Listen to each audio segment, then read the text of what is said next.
Hey there, folks. Long time no see. I know, you're just as surprised to see me on AOC as well. It has been a while, and we thank you for tuning in and bearing with us live from the AOC studios, deep in the heart of downtown Lafayette, Louisiana. It's fun, it's excitement, we're back! I know, it's been a long time. We've not been here in a while, but we thank you for tuning in. We thank you for holding out and waiting for us to come back to AOC. This is Volume 7, Episode 13 maybe, of 124 East Main. It is Saturday night. It is April 11th, as you see right there on the screen. I am Ian Ozan, happy that you are here with us tonight on the Acadiana Open channel. This evening, we'll be talking about the legislative session that will be beginning on Monday. We will be discussing some of the bills that are on the agenda. We'll be talking about, we may throw in some talk about the religious freedom bills, or the so-called religious freedom bills that have been taking the United States by storm, or at least been taking Indiana, Arkansas, and Louisiana by storm as of late, and anything else that may come to mind. If you want to get in on the show, if you want to get in on the discussion, the phone number is on the screen. It is right here, 366-8951. That is the phone number for you to get in on the show this evening. And again, we are live. It is April the 11th of 2015. Now, for those of you wondering, where have you been? We've not seen you on the air in a while. It's been a combination of several things. And this is the last time, thankfully, I have to explain where we've been, because we will be back on the air regularly now for the remainder of this season. We will be here on Saturday nights until the end of June. What happens after that is still up in the air. And someone is ringing our doorbell. Why, I don't know. And we have a brand new doorbell here at AOC, which I just discovered earlier this evening. I don't know why anybody is ringing the doorbell, why anybody is trying to get in. It's not like we can let them in at this hour. I'm sure as hell not getting up from this chair and letting anybody in, considering the time of the night. And anybody who needs to get in should have a key anyway. And not only that, anybody who is a guest on the show would, well, considering there is no guest on the show this evening, if anybody needed to get in, they could call me. They know how to get in touch. But at any rate, for those of you who've been wondering where we've been, why we've not been on the air over the course of the last several months, here's why. For those of you who know, I do freelance work for the Louisiana Ice Skaters. And the last few months, they've had a bunch of home games on Saturday. So that accounts for about 70 of the shows that did not air. Compound that with the Mardi Gras holiday, compound that with the Easter holiday last weekend, and it's just made for an absolute and complete... My phone is disconnected. No, the phone is not disconnected. How is it? No, the phone is not disconnected. The phone's ringing. Now, if you're trying to dial the show... Hold on. We're getting a text message saying that the number is not ringing. So, what we're going to do now is we're going to test this. Let's see. And thankfully, we have viewers who watch the show religiously. That is interesting. It's saying it's busy. It shouldn't be. Let us try that number again.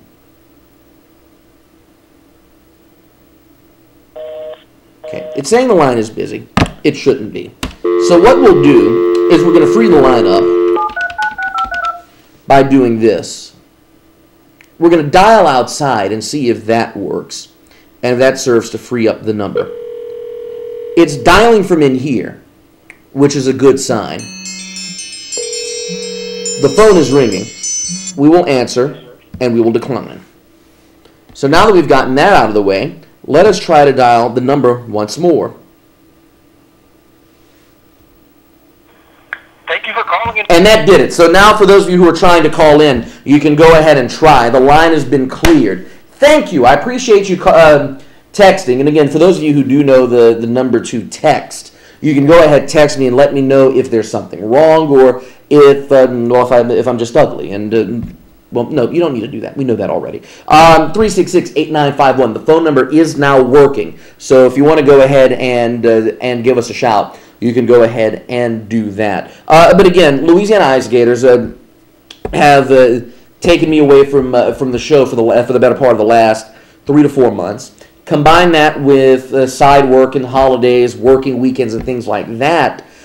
We've not been able to be here. We've not been able to do the show, and we've not been able to spend time with you here on the Acadiana Open channel. And tonight, thankfully, we are able to be back, and we will be back here, as we mentioned, save for May the 2nd. We'll get to that in a second. Except for May 2, we will be here every Saturday night for the next 2 months. It says disconnected after ringing. Hold on. Let's try this one more time. And we'll get the dulcet tones of Chris Watipka. And once again, the line is busy. Okay. Something is not right with the phone lines here. So what we are going to do now is we're going to call our good friend Jacob White, who may know what's going on here. And again, AOC truly stands for Amateurs on Camera, which is what we're trying to figure out now. And the sad thing is, this is all working earlier. We were filming in here not too long ago before we went live, and everything was working beautifully.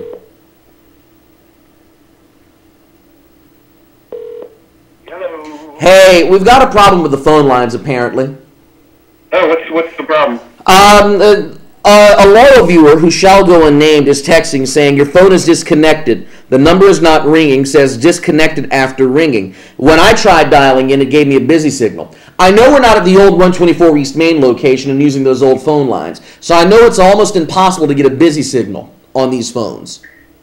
Yeah, you shouldn't actually get a busy signal, but okay, is it plugged in to the red jack in the studio if you follow the cord? Let's see. Hold on. Okay. We're following it. Yes, it is. Okay, and then it is saying, like, the time and stuff on the phone dial? Yeah, everything's working. I just dialed you from the phone. Okay, let me try to call it. Yeah, you tried that. Bandit just checked in. Michael Bandit Bernard just checked in. He said the phone lines apparently are working at Burton Coliseum, and if they're working there, we've got a problem. All right, well, look, I'm going to try and call in, and then call me back in a bit if you don't hear from me. Sounds good. All right, thank you. Okay, bye. All right, bye-bye. So,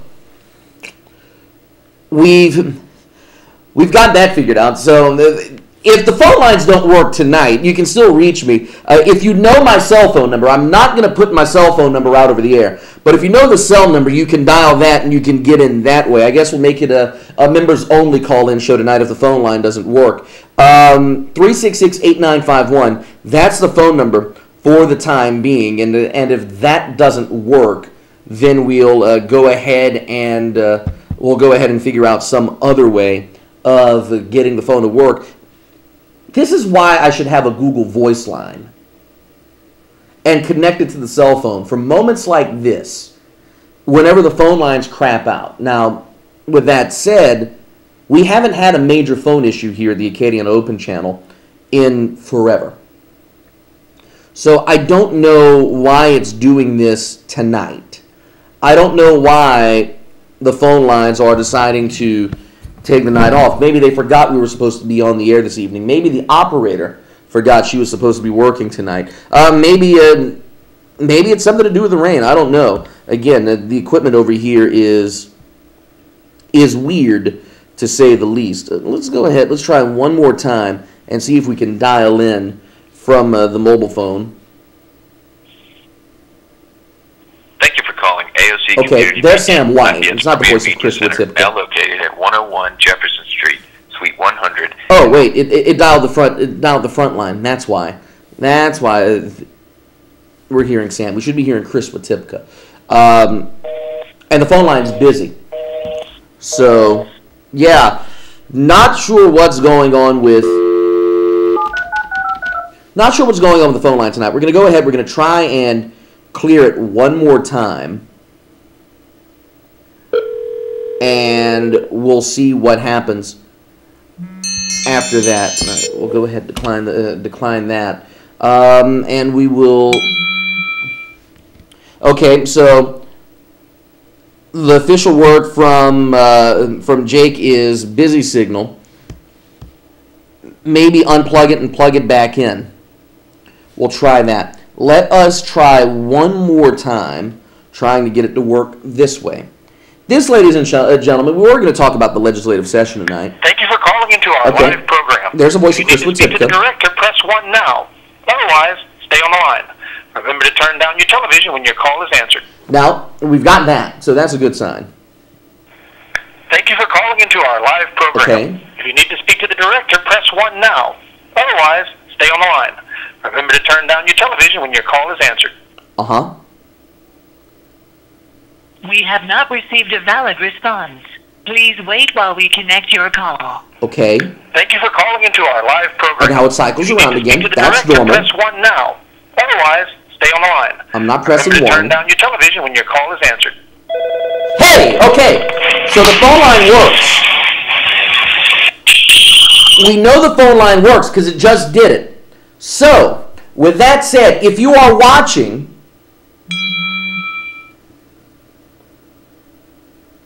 so it should be working now. Huh. That is weird. For those of you who are watching and trying to call in, try it one more time. And if it doesn't work, then we'll go ahead and reset the phone. That is awfully weird. Now again, and it's been a long time since we've done this.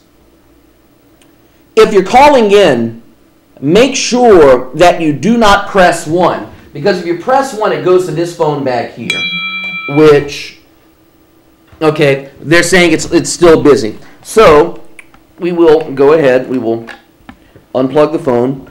1 ringy-dingy, 2 ringy-dingy, 3 ringy-dingy, 4 ringy-dingy. We'll plug you back in. And just to make sure that, excuse me as I walk in front of the camera, just to make sure that we're getting it from all angles, we're going to unplug it out of the wall, and now we're going to plug it back in. Excuse me again. As we reset the phone. That is weird. We have not had, and one of the things when we moved over to this building 4 years ago, almost 4 years ago now, is when we got this phone system, it was supposed to have eliminated all the issues with our phone systems. That apparently did not happen. Yeah, so we unplugged it from the wall and worked in the Cecilia press box once. Okay, so now the phone is back up. So again, if you tried calling in, the phone number is there, 366-8951. That is, for you, that's what it was, a Cox system. I think we're on LUS Fiber here, though, and that's the thing. I'm not exactly sure who our, well, no, I don't even think we're the LUS Fiber. I don't know who our phone line's with over here. But again, if you're trying to call in, try it again. And again, when you dial in, do not press 1, because if you press 1, it goes to this phone back here. And that's exactly what happened. Caller, you're on 124 East Main, and yeah, and the caller whoever just dialed in, dialed this phone, and when you dial this phone, it goes to a different line. So do not press 1. Just let it cycle through. It'll eventually start ringing, and then it'll wind up here. I just saw the light behind me flash thanks when I turned around, so that may have been part of the issue as well. If you're dialing in, Do not press 1 to call the director. Yes, I'm in the director's booth, but do not press 1. Just let the phone get over here. We wasted 15 minutes of the show explaining how our phone system works. That is not how I was expecting tonight to go. 3-6, it's still saying busy? Really? All right. Hold on.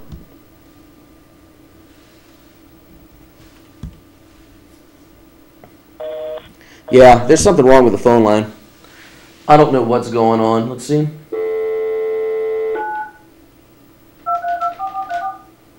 Nope, no, not supposed to dial 9 to get out.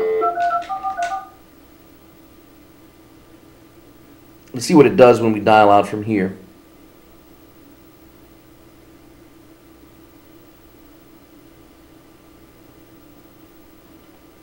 It does nothing. Let's see.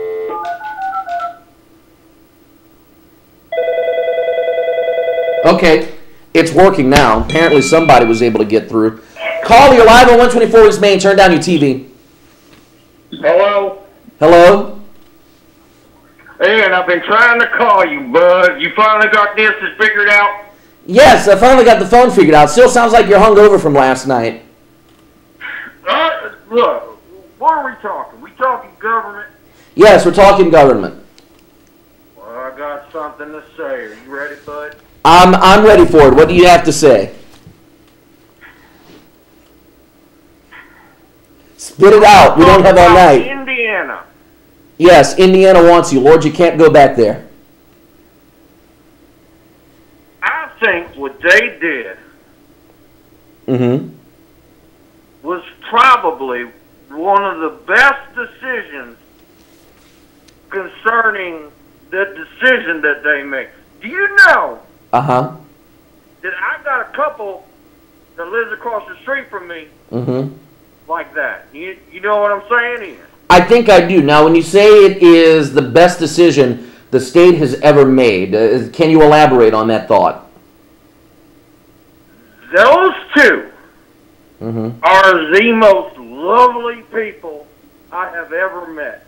Okay. Match that you would discriminate against two people in love makes me want to hang somebody, Ian. Okay, so when you say that the decision that Indiana made was the best decision, you're referring to reversing course on the bill, correct? Yes. Okay. Because, see, Ian, I don't believe in any God, only the God of passion, intimacy, and love. You understand what I'm saying, Ian? Sounds like you're getting into Greek mythology on me. The only Greek I love is Zeus. And I'm not talking about the God, I mean the food here. Yeah, I was about to go there. I was about to say, I know you're not talking about the mythological figure. I mean to tell you what, bud, I miss you. I miss you too, man. Where have you been? We've not heard from you in forever. I think the last time we heard from you was also the last time that we heard from a former TV anchor who shall go unnamed. Speaking of, that former TV anchor who shall go unnamed is supposed to be writing the next great American novel. We've not heard from it. We may have to get in touch with the anchor who shall go unnamed, whose first name is Hoyt, and see if we can get him on the show. It's been a while since he's been on here. I don't know what you're talking about. All I know is that I talk to that couple across the street from me every day. They are the most lovely people in Lafayette. They ride bikes together. They have matching glasses. I see them in nothing but checkered shirts, but that doesn't matter to me. All that matters to me is two things. They are happy, and that the Saints figure out what the hell they're doing with their offense.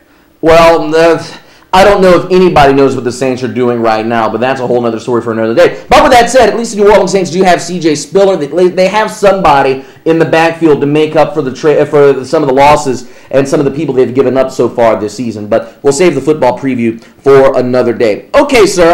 Again, we want to thank you for calling. Is there anything else you want to add? Anything else you want to discuss? I have one question for you, Ian. Okay. Who are you in love with? I shan't discuss that on the air for the sake of protecting the identity of said person. I love nice. you, man. Great to see you. Hey, man, get that telephone figured out. I'm going to be calling you a lot, so you better get that figured out. Love the headphones and that purple on you. Thank you. The headphones, what headphones? Oh, these back here, yes. Oh, yes, thank you. We appreciate it, sir. Oh, not a problem. All right, man, I'm going to go put some pants on. I'm going to give me something to eat. I love you. That sounds good. Love you too, brother. All right. Later. You know, for all the problems that we have with the phones, that may have been a great opening call. That was a great way to start the show and to get things rolling here. And considering the fact that we've had phone issues all damn night, it was nice that somebody was able to finally get through. Again, keep calling. Eventually you'll get through, and if for some reason there's a busy signal in here, let's try the phone one more time. Let's see if, considering that that our last caller was able to get through, it's still showing a busy signal. I wonder if, I don't know. I'm tired of trying to figure out what all's going on with these phones. I wonder if maybe we need to. Oh, dadgummit! I can't unplug the phone line from back there. So let's see. And again, the interesting thing is we can dial out. We just can't dial in. So there you go. Maybe I'm going to have to keep doing this and refreshing. Just keep refreshing the phone lines as we go on throughout the night. I don't know, whatever the case is, we're battling phone issues here on AOC. So for those of you who are with us tonight, just keep trying to dial in, and we'll go ahead and get you in as soon as we can, or as soon as the phone will allow us. That last caller brought up an interesting point. We were going to go there, and we were trying to get there before the phone issues all happened. And that is these so-called religious freedom bills that have been offered in Indiana, in Arkansas, and now here in Louisiana. Louisiana already has one of these religious freedom bills that's on the books, but that bill more closely mirrors the federal law. We'll get into the federal law in a little bit. But I find it hard to support a bill, regardless of what name it goes under, when it discriminates against a certain group of people. The late 19th century and the first half, well, more than the first half of the 20th century, up until the mid-1960s, and even in some places up until maybe 10 years ago, there were laws on the books that targeted a certain group of people, a certain race of people, a certain group of people who happen to be born with a certain ethnicity or a certain different shade of tone in their skin, born with a little more melanin, as my biology teacher would say.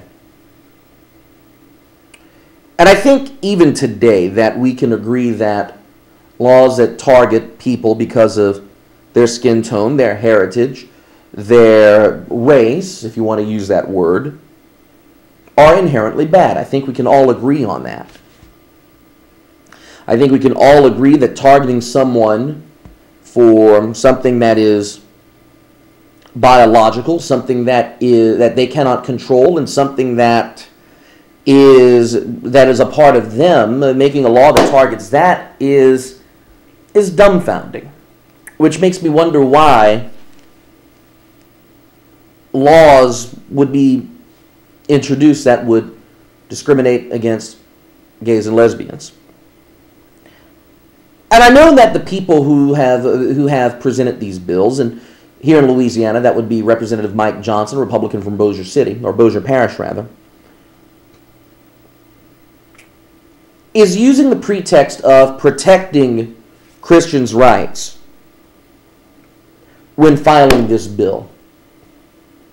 That he is using the notion that someone who has closely held religious beliefs should not be, or should be able to refuse service to somebody else because that person's lifestyle or that person's belief system, whatever it may be, is contrary to that of the business owner. The fact of the matter is, here in the state of Louisiana, as it is already, business can be denied to anyone as it is. You can as a business owner, you can deny service to whomever you like. If you're a bar owner, you can deny service to a customer who comes in who is belligerent or is drunk. If you're a restaurant owner, you can deny service to someone who comes in and causes a ruckus in your restaurant. If you are a convenience store owner, you can deny service to someone who walks in with no shoes and no shirt. If you are someone who operates a taxi, you can deny service to a group of people who may be too large to fit in your cab. There are instances, and I'm sure those are just touching the surface of examples of denying service to people. But my question is, if you're going to deny service to someone, why would you be stupid enough to admit when sexual orientation is a reason for denying service? My next question is, why in the hell would you ask someone what their sexual orientation is before you serve them? Now, in the wedding cake thing, that kind of answers itself. But with this pizza parlor in Indianapolis, or wherever in Indiana it is, this Miracles Pizza Parlor that has already crowdfunded more than $800,000 after the store received backlash for the owner speaking out and supporting the bill. It makes me wonder why a restaurant would wonder what the sexual orientation of its customers is. It makes me wonder why a convenience store owner, or the manager of a department store, or the car salesman, or anybody else who has to deal with people on a day-to-day basis in just the buying and selling of consumer goods, why anybody would want to know what his or her customer's sexual orientation is before selling that person a product.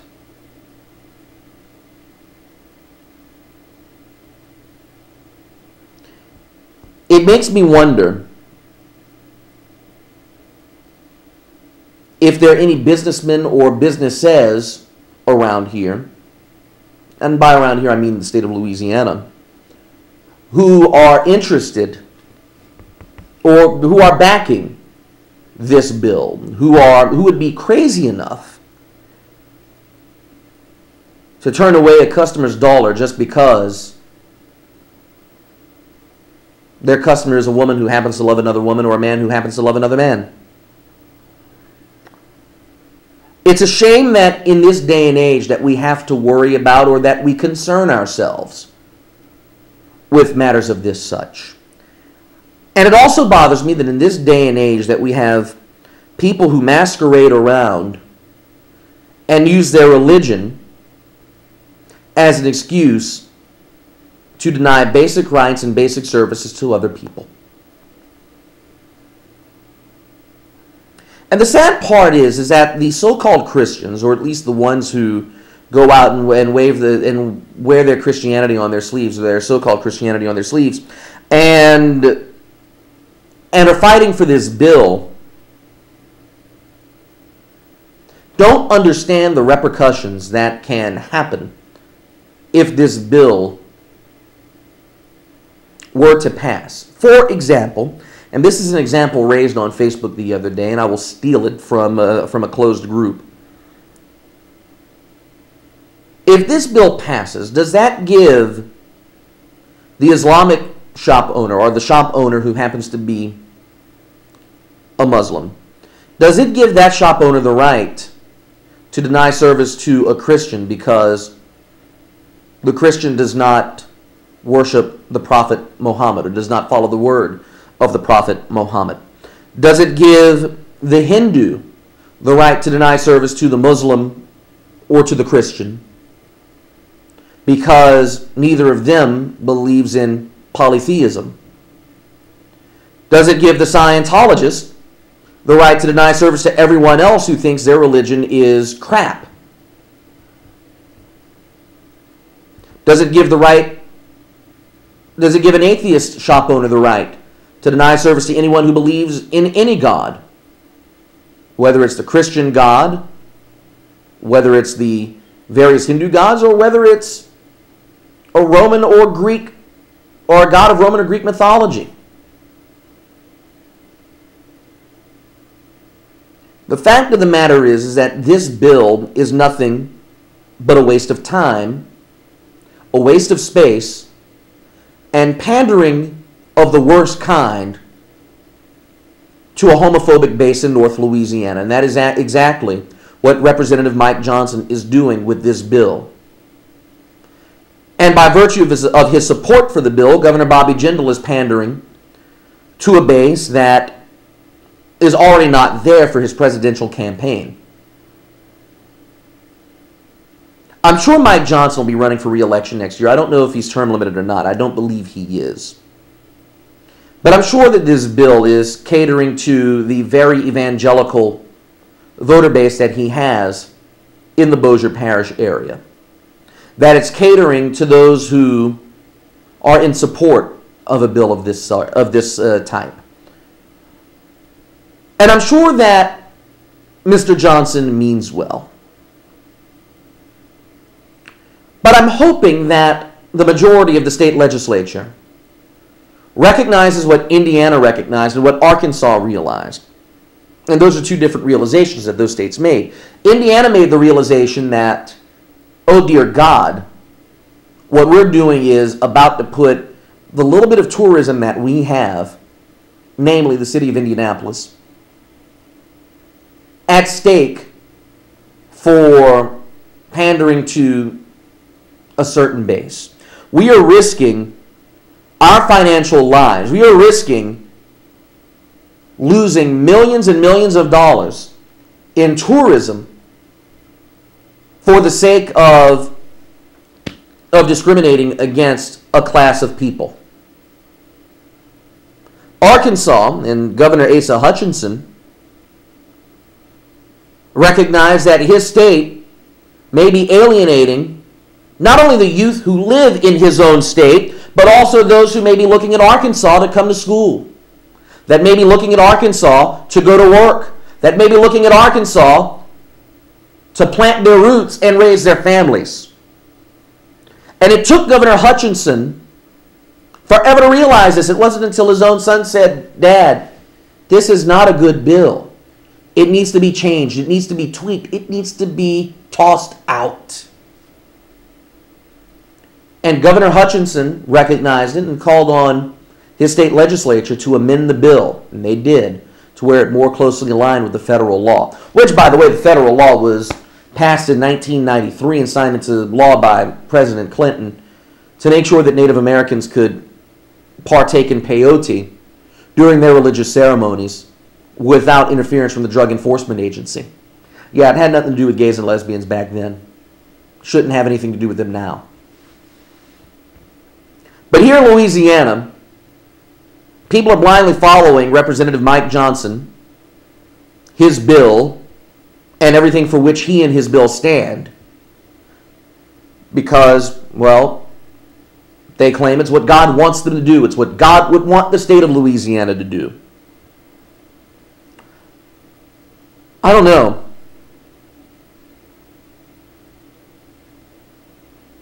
I would like to think that whatever divine person is up there, if there is some sort of divine being, would want us to treat each other like we would want ourselves to be treated. I would like to think that JC, Jesus Christ, for those of you who haven't watched the show recently, that he would want us to treat our fellow man the same way he treated the sick, the same way he treated the poor, the same way that he treated those that were maligned by society. I would hope that if there's any goodness in the state of Louisiana, if there's any goodness in the hearts of those in the state legislature, that they will see behind this facade and shoot this bill down, not just for the tourism not just for sparing the state's tourism dollars, because that's at stake as well, not just because the state risks alienating a relatively young and progressive citizenry in parts of the state, here in Lafayette included, but because that these people realize that this bill is not about religion, it is about discrimination, it is about making the LGBTQ community second-class citizens. That is what this bill is about. If we want to talk about religious freedom, there's a law in the books already. It's a very simple law. You can quote it easily. Congress shall make no law respecting an establishment of religion or prohibiting the free exercise, or nor prohibiting the free exercise thereof. It's the First Amendment. Congress shall make no law respecting an establishment of religion, nor prohibiting the free exercise thereof. The first clause of the First Amendment guarantees that if you're a Christian, if you're a Jew, if you're a Muslim, hell, even if you're a Scientologist, you've got the right to practice your religion, and that nobody is going to stop you, or at least the government can't stop you. The state of Louisiana, the Constitution of 1974, and every constitution that the state of Louisiana has had, Lord, there have been too many of them. Before 1974, you had 1928, you had 1896, you had several more in the 19th century between statehood in 1812 and the beginning of the 20th century. Lord knows how many state constitutions Louisiana's had. They change them about as often as David Vitter changes his diaper. But in every incarnation of the Louisiana State Constitution, there has been a clause that has either directly quoted the freedom of religion clause in the First Amendment, or which has paraphrased it pretty well. So yes, it's protected under the state constitution as well. The fact of the matter is, Louisiana does not need a law outlining and stipulating what religious rights people have, or something that says, I'm Christian, I can discriminate against you because you're gay. Nah. The last thing the state needs to do is promote discrimination in any form. The last thing the state needs to do is alienate a certain group of citizens, citizens who pay taxes here, citizens who live here, citizens who abide by the laws and have done nothing to anybody else except be themselves.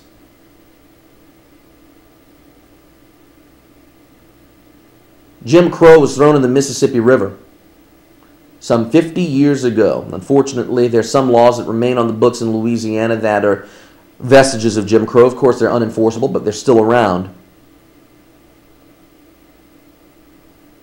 But we don't need to put another law in the books that reminds us of our cruel history of discrimination. We certainly don't need a law.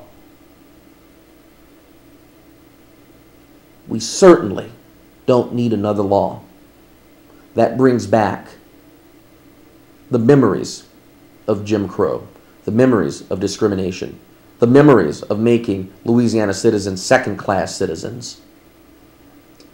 And it's a shame that someone who calls himself a Christian would even think about using his own religion to deny the life, liberty, and pursuit of happiness of a certain group of people. The fact of the matter is, with religion, you can interpret it any which way you want. The Catholic Church will have its own interpretation, and even then, the laity in the Catholic Church will even disagree with the opinions of the Vatican in interpretation, depending on who you talk to. Those opinions will differ from Protestant Christians, especially those of the evangelical type.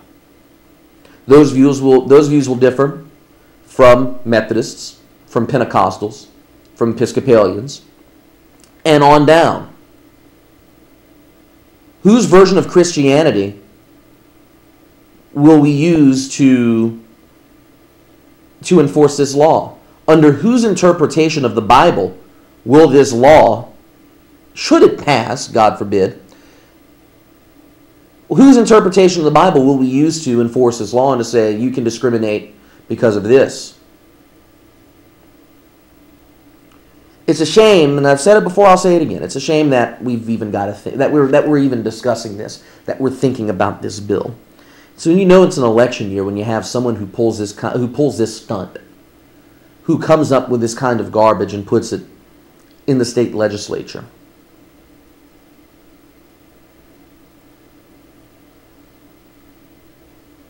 I don't know what will happen to this bill. I would imagine it's going to get out of committee. I would imagine it's at the very least going to get a vote on the House floor. Maybe it'll even make it to the Senate. I don't know. But whatever the case is, I hope the bill meets a cruel end. I hope this bill dies, whether it be in committee, preferably in committee. But I hope it dies somewhere, whether it be in committee, on the House floor, or in the Senate. This bill does not deserve the time of day. Louisiana does not deserve a bill or a law of this type. And the fact of the matter is, Louisiana is doing so damn well in many other respects, in many other areas, that this law is now making us a laughingstock once again. We've got a $1.6 billion deficit that the legislature is going to try to fix during this session. Good luck to them. Better them than me. They've got a $1.6 billion deficit they've got to try to fix. They've got an issue with the educational system, particularly with standardized testing, because Governor Bobby Jindal is trying to be not only the governor and presidential candidate, but he's also trying to do John White's job at the same time, being superintendent of education. You've got fiscal issues. You've got movie tax credits that the state is going to try to rein in. You have other tax credits and other loopholes that the Department of Revenue is trying to rein in, because a new study that came out shows that only a quarter of the big businesses operating in Louisiana are paying any kind of income tax. Most of them are using tax loopholes and other credits to not pay the state anything. Stephen Moray, the Secretary of Revenue, apparently didn't know this, commissioned the study, found out the information, and now is going to try and work to bring in the revenue.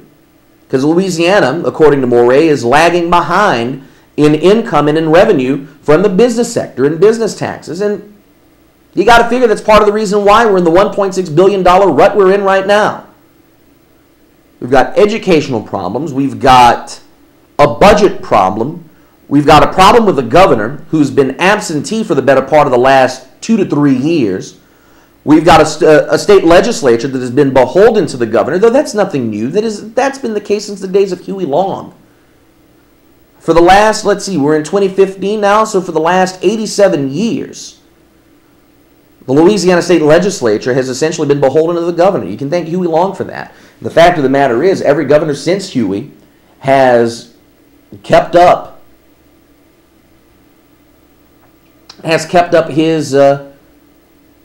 his mode of operation of bullying the state legislature into getting what he wants. Is it a good thing? Depends on who the governor is, and depends on what your outlook of of what the bills in the legislature are.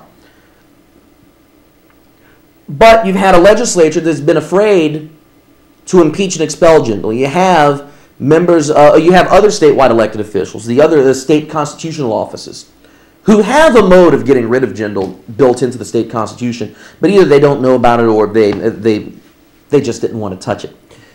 But regardless, we're stuck with a governor who's run the state into the hole, and a certain legislator from Bossier Parish is worried about gays and lesbians? You've got to be kidding me. We've got problems in this state with overcrowding of prisons. We've got a problem in this state of kids who are getting out of school and don't have the basic skills to get a job or go to college. We've got kids who are dropping out. We've got a problem with teachers and school systems who are giving up on children too easily. We've got a problem in this state with roads and bridges. A $12 billion, what was the figure? Is it a $12 billion backlog of roads and projects that DOTDs that can't work on because there's no money? We've got a problem in this state of coastal erosion. We've got a problem in this state of flood control, of hurricane control, and of emergency preparedness. We've got a problem in this state with drunk drivers. But yet, we're worried about men who love other men and women who love other women. That's a damn shame.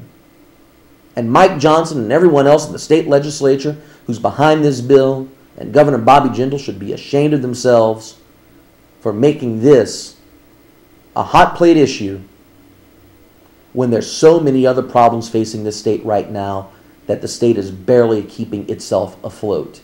What's the line from that song, The Message? It's like a jungle sometimes, it makes me wonder how I keep from going under. Louisiana's a jungle.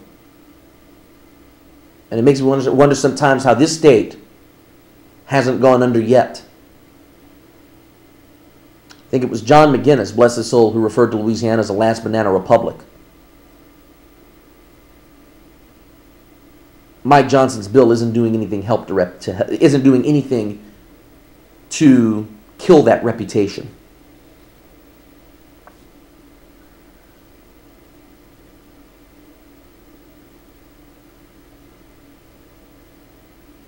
The moment that we as a state allow our legislators to deny rights to a certain group of people because we don't like how, as Lady Gaga would say, they were born,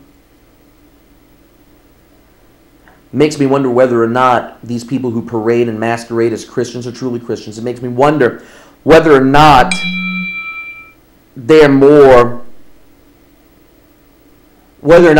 worried about imparting or forcing down the throats of their fellow citizens a certain brand of Christianity. One day, and again, I can't say for certain that'll happen because I don't know. I've never been there, never seen it. But if we all do wind up at the pearly gates, I got to wonder what St. Peter would say to those who used the good Lord's word, the good book, whatever you want to call it, to hold back a group of citizens. I would love to know what the likes of Lester Maddox and George Wallace and Strom Thurmond, Byron Della Beckwith, the man who murdered Medgar Evers, and others who had a hand in perpetuating racism and Jim Crow during the early to mid 20th century had to say when they met their maker. I would love to hear the answer. Well, I thought that's what you said, Lord. I thought you said that the races couldn't mix. No, I didn't say that, you big dummy. I never said that. You corrupted my word to fit your own view, your own narrow view of life. That's what I would imagine that whoever's at the pearly gates would answer. Whether it's the big chief over a loudspeaker or St. Peter reading a prepared statement. One day Mike Johnson's going to have to meet his maker too. One day the people who have proposed these bills across the United States will have to meet their maker. And one day they're going to have to answer the question, why, my son, did you advocate for holding down your fellow citizens, for making these people I created in my image, second-class citizens? And their response will be the same, much of the same as the old South racists. Well, it's your word. You said it. A man who shall lie with another man shall be condemned. That same-sex relations is immoral, is illegal. And I'm sure that the big chief once again is going to say, dude, you got it wrong. You misinterpreted it again. All I ever wanted you to do was treat people like you wanted to be treated. And they will have to explain away why they made this decision. Religion is fine and dandy. Christianity is fine and dandy. But when you use your religion to deprive others of their rights, when you use your belief system to deprive others of their rights, you're not doing anybody a service, and quite frankly, you're making Christianity look terrible. And the bad thing Christianity needs right now is bad street cred, is bad PR. Because bad PR is going to drive even more people away from the church, whether it's the Catholic Church, Presbyterian, Baptist, you name it, whatever denomination. When you're seeing more and more people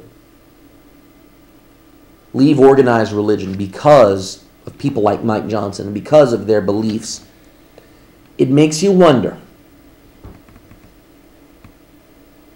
whether or not they are trying to serve their Lord or whether they're trying to serve a worldly purpose.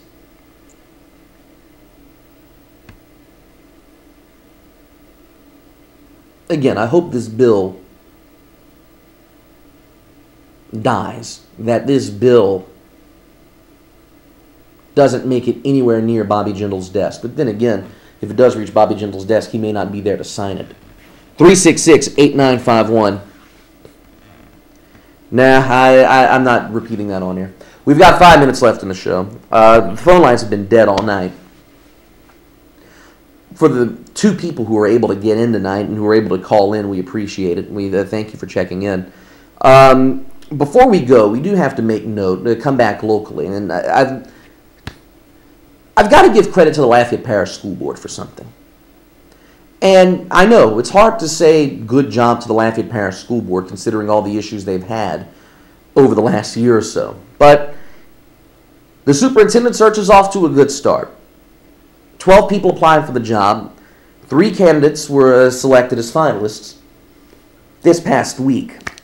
And I've got to say, the Lafayette Parish School Board did a good job in picking the 3 finalists. For those of you who may have missed it, Dr. Donald Aguilar, the current superintendent of St. Mary Parish Schools, is one of the finalists. Francis Touchette Jr., who is now working with the State Department of Education, former principal over at Erath High, and is also an Abbeville City councilman. He's one of the finalists. And Carlos Sam, the assistant superintendent in East Baton Rouge Parish, is the 3rd finalist. And if you look at each candidate, and you look at their resumes, which I believe are now public record,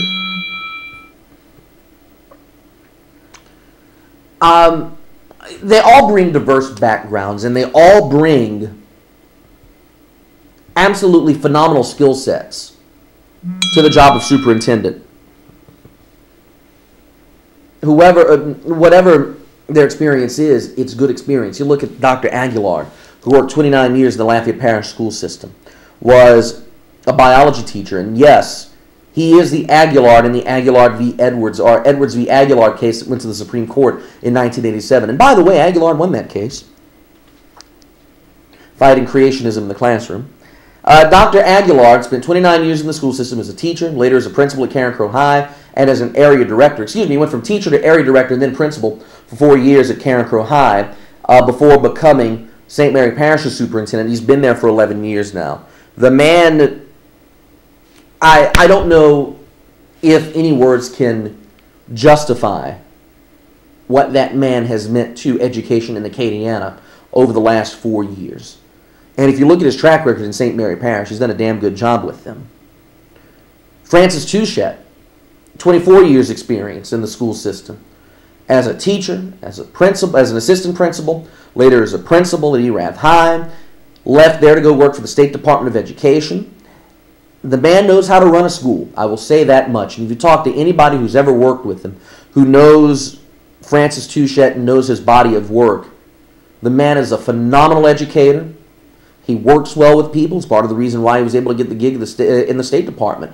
I forget what his exact position is, but to be able to work in the State Department of Education, you've got to know how to work with people. And with this current school board, you've got to know how to work with people. Touchette knows how to do that. And as a councilman, it's obvious that he knows how to play the political game, which unfortunately is necessary in Lafayette Parish. That alone, the skill set of being able to work with people and the skill set of being an experienced educator certainly suits him well for this job. Carlos Sam, an assistant superintendent in East Baton Rouge for the last 3 years now. For 6 months served as an interim superintendent. 26 years experience. Has worked in a school system that lately has been maligned. Has seen independent school districts pull out of East Baton Rouge. But you know what? Carlos Sam has made the best of what he's got. Is a former principal of the year in the state of Louisiana, and the man has done wonders in East Baton Rouge Parish as well. So Lafayette Parish, let me tell you this. The 3 men who are the finalists for superintendent, Francis Touchette, Donald Aguilar, and Carlos Sam, no matter who the school board selects, you're going to have a good superintendent. And that's the best part. The 3 best candidates were selected as finalists for this gig. That'll do it for the show tonight. I'm out of here. Thank you for joining us tonight here on 124 East Main. Paul Bruyette, yes, the Meta Monitor is back. It'll be here for the next few weeks. Thank you all for watching. Until we meet again, I'm Ian Ozan. Good night, everybody.